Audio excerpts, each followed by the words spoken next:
Y el Jueves Santo, Padre. Lo digo por la Eucaristía. Bueno, digo esto porque usted sabe que por muchísimos años hubo una gran discusión, Santo Tomás, San Agustín, San no sé quién, ¿no? Hasta Sor Juana se metió en esa discusión, y el Padre Beira y todos estos, sobre cuál es la fineza, que es el acto de amor de Jesús, ¿no? Si lavar los pies o quedarse en la hostia consagrada. No se puede hacer una separación del Jueves Santo. Se celebra el Jueves Santo en la institución de la Eucaristía, en la institución del sacerdocio y el mandamiento del amor. O sea, no se puede separar. O sea, yo me entrego, yo me quedo para perpetuar este sacrificio y lo hago como servidor. O sea, todo esto no se puede separar. Esto es lo más importante, Es importante todos los signos que se centran en una sola celebración eucarística, ¿sí? El mandamiento del amor, maravilloso, o sea, es lo que hemos estado hablando, no me puedo olvidar de los demás. La Eucaristía, o sea, Cristo que se queda en su cuerpo y en su sangre con su totalidad, su divinidad y su humanidad entre nosotros, para darnos aliento, para darnos el ánimo para servir, y el servicio en el sacerdocio, o sea, Koinonía, martiría y diaconía. Todo incluido en lo mismo, ¿no? O sea, y nos vamos dando cuenta que esta situación no está pedida nada más para el sacerdote, que date cuenta, sacerdote de Cristo, que tienes en tus manos, sino también para el sacerdote real por el bautismo que somos cada uno de los cristianos bautizados. Todos los bautizados tenemos este sacerdocio real con Cristo. O sea, Él me pidió servir, Él me pidió entregar, Él me pidió darme, Él me pidió compartirme. Es esto lo que yo tengo que hacer. O sea, como cristiano, ni siquiera solo como sacerdote.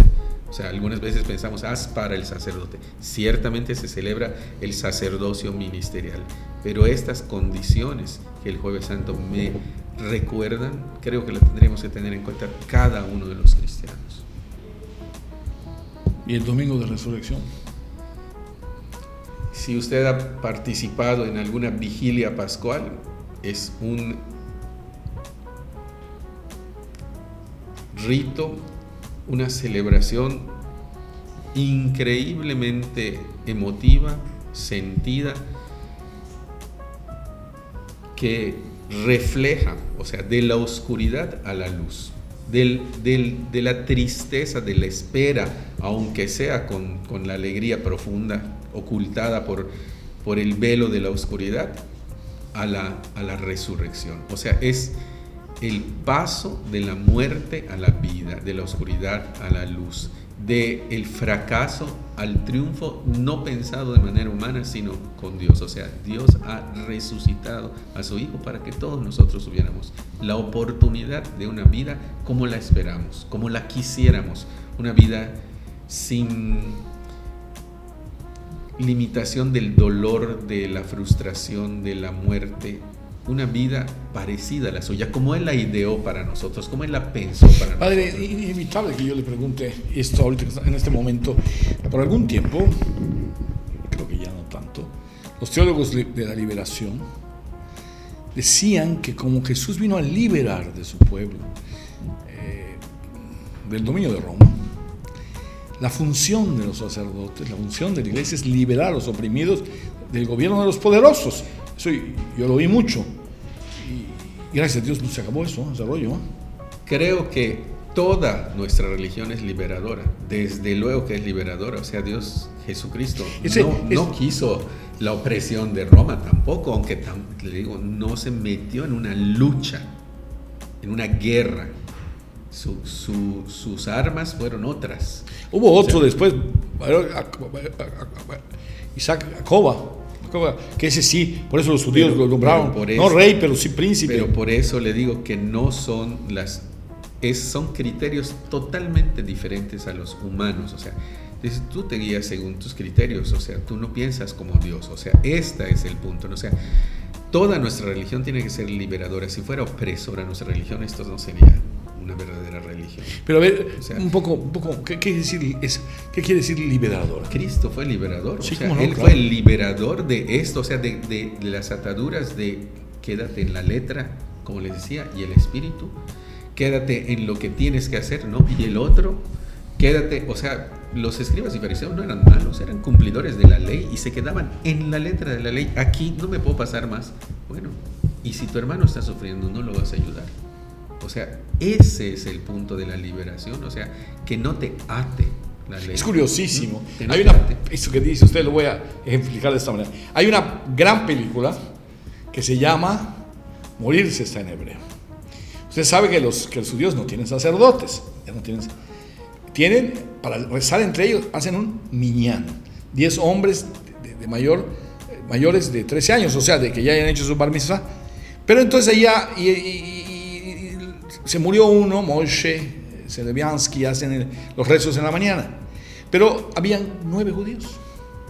Y vino uno, pero ese uno que vino no era ateo, no rezaba, ¿no? El señor Rubinstein.